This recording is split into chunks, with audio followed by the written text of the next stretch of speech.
મિત્રો આ છે પ્રમેય 8.3 જેમાં આપ્યું છે આપણને 8.2 થી બિલકુલ ઉલટું કે ચતુષ્કોણની જો સામસામેની બાજુઓ સરખી હોય, સામસામેની બાજુઓ આ બે અને આ બે સરખી હોય તો આ ચતુષ્કોણ સમાંતર બાજુ છે.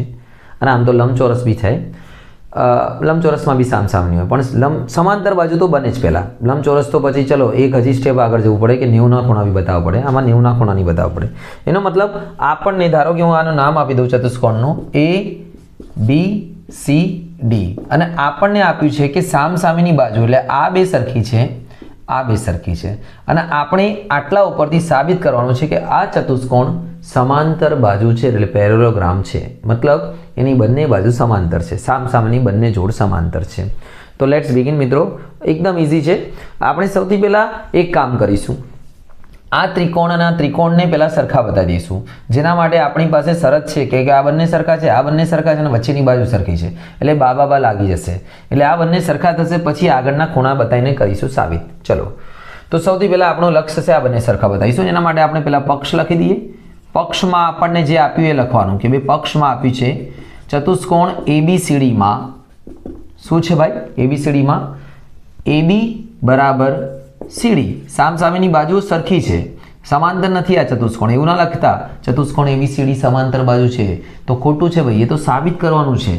AD બરાબર BC બીજું આપણને આપ્યું છે AD બરાબર BC આપણો પક્ષ છે, આપણી પાસે આપ્યું છે આવી માહિતી અને સાધ્ય છે ચતુષ્કોણ ABCD સમાંતર બાજુ છે. ઓકે, લેટ્સ સ્ટાર્ટ સાબિતી. સાબિતીમાં આપણે સ્ટાર્ટ કરીએ આનાથી. ABC અને CDAમાં કોણ કોણ સરખું છે? ત્રિકોણ ABC તથા CDAમાં પહેલાં તો જે આપ્યું લઈ લઈએ. AB બરાબર DC, AB બરાબર CD પક્ષમાં જ આપ્યું છે. ક્યાંથી લાવ્યા ભાઈ? પક્ષમાં. બીજું BC બરાબર AD અથવા AD બરાબર BC જે લખવું હોય તમારે ભાઈ. BC બરાબર AD ક્યાંથી લાવ્યા? પક્ષમાં. અને વચ્ચેની બાજુ બંનેમાં સરખું છે. AC બરાબર CA લખો કે AC લખો ચાલશે, કોઈ વાંધો નહીં. સામાન્ય બાજુ, કોમન સાઈડ, કોમન બાજુ બંનેમાં છે માટે ત્રણ બાજુ સરખી થઈ ભાઈ. તો બા શરત મુજબ કબૂતર જા આ બંને સરખા કરજા બા. તો ત્રિકોણ ABC એ ગ્રુપ CDA હા સમજ્યા? આ બે सरखा दे गया बनने त्रिकोणों CDA. ये ऊपर जतो रे भाई, इसको थोड़ा नीचे लिखना पड़ेगा CDA. अने अने अने तमने खबर है कि जो त्रिकोणों सरखा थाय तो बाकीनी वस्तुओं भी सरखी थाय. माटे आ खूणो अने आ खूणो भी सरखा थशे. अहींया लखवानुं माटे खूणो BAC Z वाला सरखा बताई देवानो. BAC बराबर ACD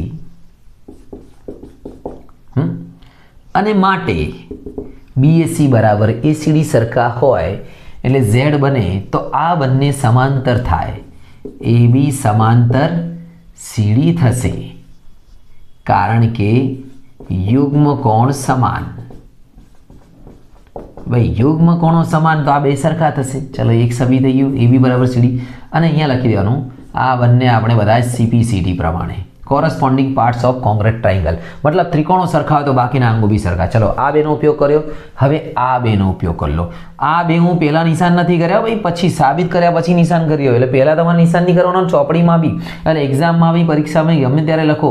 આ નિશાનો નહીં કરવાના, આ સમજાવવા માટે કરી દઉં છું. નિશાનો એ જ કરવાના જે આપ્યા હોય, સાબિત કરવાના નિશાન નહીં કરવાના. ચલો તો અહીંયા લખવાનું DAC બરાબર ACB કારણ કે CPCD આ બંને સરખા થશે. હવે આ બંને સરખા તો ભાઈ આ બંને સરખી થઈ એટલે આ છેદિકા બની તો આ બે સરખા થઈ ગયા. AD સમાંતર BC કારણ કે યુગ્મ કોણ સમાન છે